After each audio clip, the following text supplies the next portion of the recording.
I traditionally have sort of done smaller films. Yes. You know, and this to me was a completely new venture, and I sort of took a chance and tried something different. And, you know, it definitely worked out in my opinion, but I've never done anything of this caliber, and it's a lot more to sort of deal with. Not only the sort of endurance you need to stay in character for that long when you're there for over 7 months within the sort of whirlwind of things going on around you. It was extremely difficult. But, you know, my opinion of huge movies like this that have a lot, that are special effects oriented, has always been to stay away from them because they seem to me to sort of lack a lot of content, you know. But I didn't want to discriminate against this because it was such a powerful story and such an important movie. I mean, when you're sitting there running towards the back of a ship with, you know, 2,000 people around you screaming for their lives, in this sort of on a ship that looks exactly like the Titanic, and while it's like going up in the air on hydraulics, you can't help but feel like you're really there. And seeing the ship and just being on it on an everyday basis was, there was certain moments, I mean, not all the time, but there was definite certain moments where I felt like, wow, I'm really here. Kate and I had she's such a terrific person in general that our chemistry sort of just naturally happened, I think, on screen. We just like each other as people, and I think that definitely showed. As far as doing the love scene, though, we laughed about it a lot, and we you know, those questions occurred like, was this Rose's first time? Was it Jack's first time? You know, who sort of knew?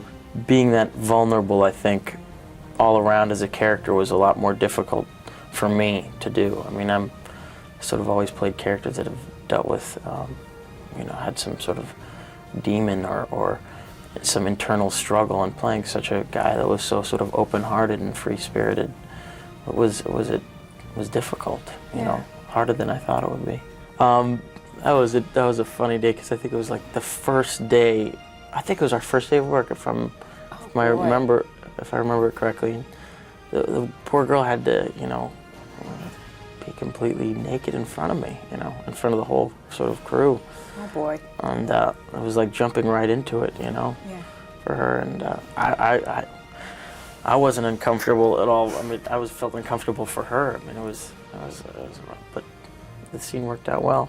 The movie's so serious. What kind of things did you guys do to lighten the mood a little bit? So heavy. I've always sort of been, not necessarily a prankster, but definitely somebody who likes to lighten up the mood on set. I think on most movies I do, just because, you know, nothing that would ever affect, you know, the actual film. Right.